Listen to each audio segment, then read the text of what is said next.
Hi, everyone.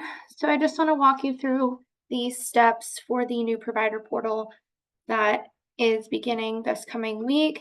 If you missed one of the training sessions or you were in the training session where I had to abruptly run out, I apologize. But I just wanted to circle back to this so you can be walked through the steps that you need in case you need a little help when you're completing this coming Sunday. So here we go. So you'll open your internet browser and go to the website, www.rhglifesharing.org. Once you get to the website, you're going to be looking for this provider portal login button. If you are operating from a phone, there will be in the upper right corner a set of 3 horizontal lines. You'll click that first, and then you'll find this provider portal button. Most of you have set up an account already, so you'll log in with the email and password that you created for that. If you have not created an account yet, you'll click this green sign up button. It'll ask for an email and a password that you would like to use. It may ask you to verify your email. They'll send you a link. They'll give you a code. They'll ask if you're human, something like that to verify. If you already have an account, you will enter that information. I'm going to log in as Tiffany.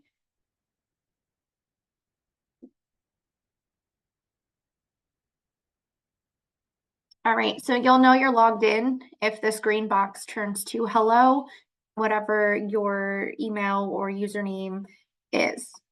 So once you're here, you'll click this drop down button, and each provider, their page is listed by their address. So if you are having trouble finding your address, we do have a couple homes that have similar addresses, Oak Crest, Oak Street, White Oak. If you're having trouble figuring it out, just reach out to me and I will help you through that. I'm going to use our test site as an example for this. So this is what your provider page is going to look like. It's going to have your address, your name, and then at least 2 buttons. So this general provider information button, if you click that, that is going to take you to a whole bunch of resources. So the on-call calendar, which I need to update for October. It'll tell you who's on call and give you phone numbers.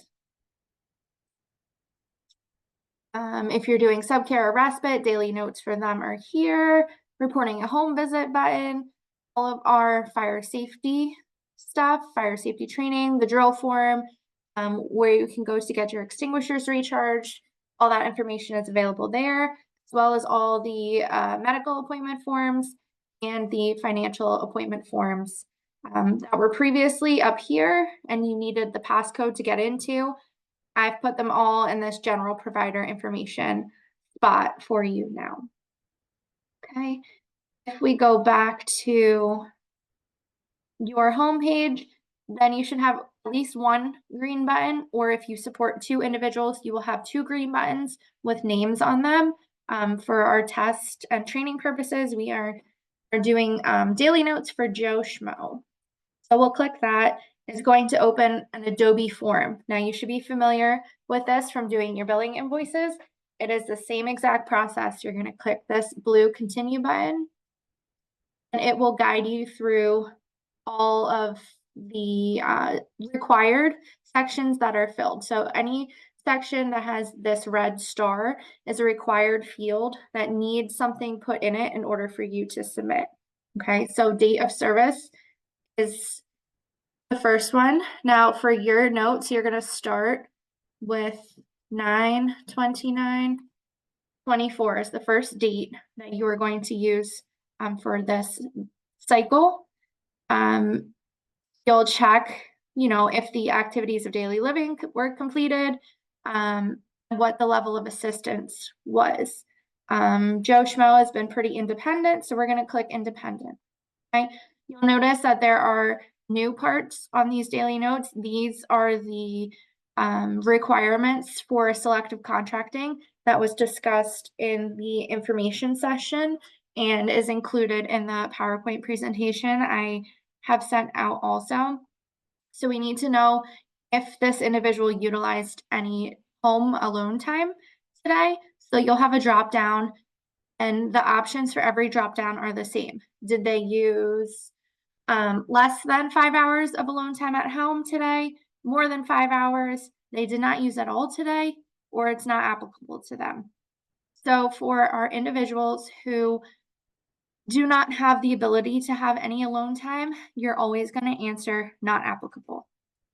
If the individual you support does have the ability to be home alone for any amount of hours, but they just chose not to use it today, you were in the house or another adult was in the house with them the whole time, they were not alone at any point, but they have the ability to be alone, you would select did not use today. If your individual was home, you had to run an errand, they have 3 hours of alone time, they use that 3 hours of alone time, that would be less than 5 hours.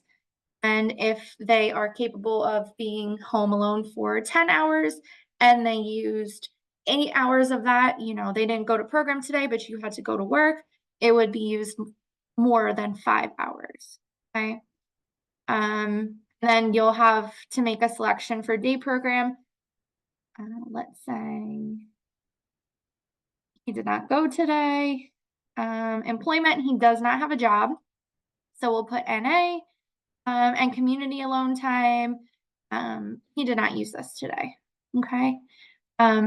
For example, if he had scheduled day program today, but he did not go, I could put something in the comment like day program canceled today. They didn't have staff. Just a little more context for us to understand, why they didn't go to program when they typically would have. All of these comment boxes, it's pre-filled with what the individual's typical routine would be. If there's no change to the typical or nothing out of the ordinary to note, you don't need to put anything in there. Okay. Let's pretend that Joe Schmo had an appointment today. So you physically drove him there. Maybe you verbally prompted him to talk with the doctor about something. We can say he saw PCP today. Wellness check, no med changes, return in 1 year. Okay. Then we come down to this bottom section, which is the outcome. Some individuals have 1 outcome, some individuals have 2. Your note should be pre-filled for whatever is in their current ISP. If they made progress or did anything pertaining to their outcome today, check this box indicating it occurred. You'll give them the level of assistance that they needed. So maybe he needed a verbal prompt today. What did Joe Schmo do? Let's see. He went to bingo at his local community.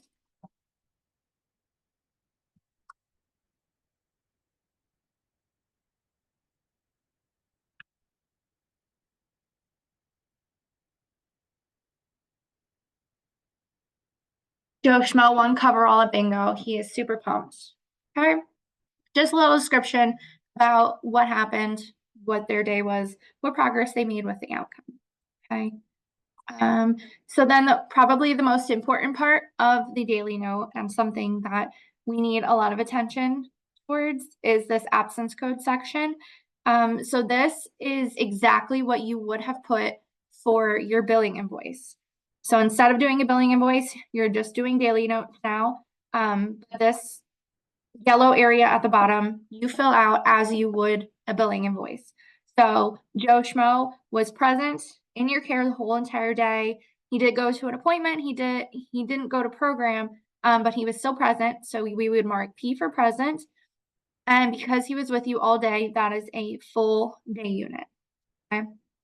So we'll click, we'll sign. You can type your name, you can draw. Doesn't matter. Hit apply. And then we're gonna date it for the same date that our service note was at our date of service at the top here. It's the same date here, okay? We'll go to the next one, which would be 30/24. Let's say he used less than 5 hours. Okay. Independently did his ADLs. We will say that he did not go to a day program today. He does not have a job, so that's not applicable. And he did not use any community alone time today. No behavior issues, nothing to report health-wise. He did have a friend and family.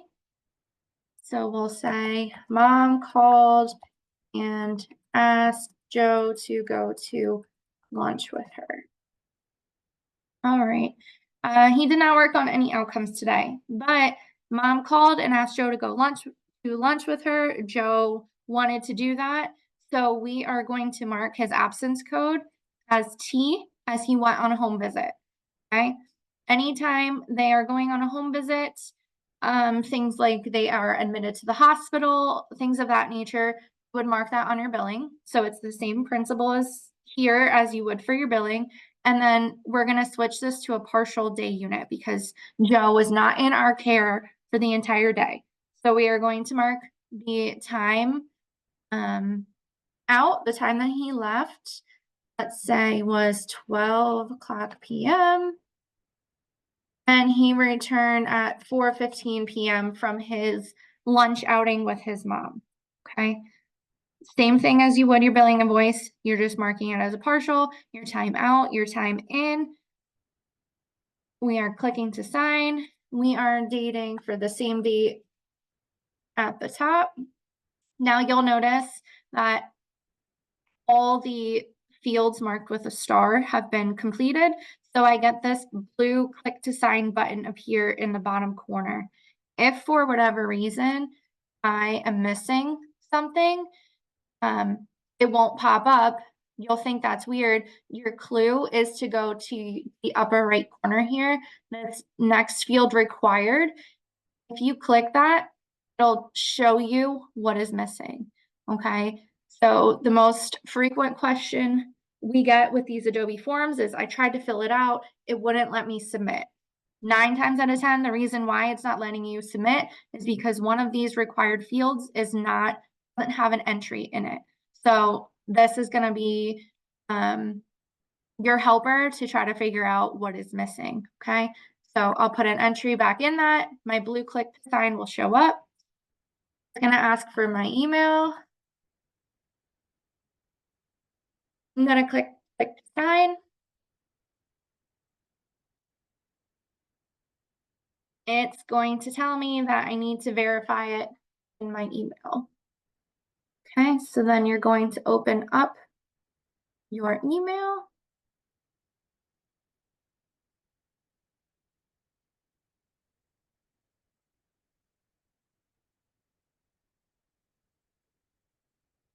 All right, so I got my email. It's going to come from Adobe Sign at adobesign.com.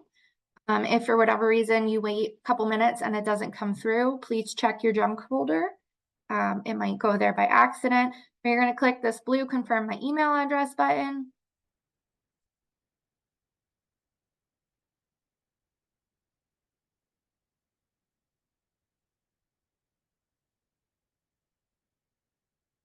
And of course, it's loading slow, but it should give you a green banner. Once you see this green banner, everything has been done. The copy has been sent to us. You should receive a copy of what you completed to your email, and all is well.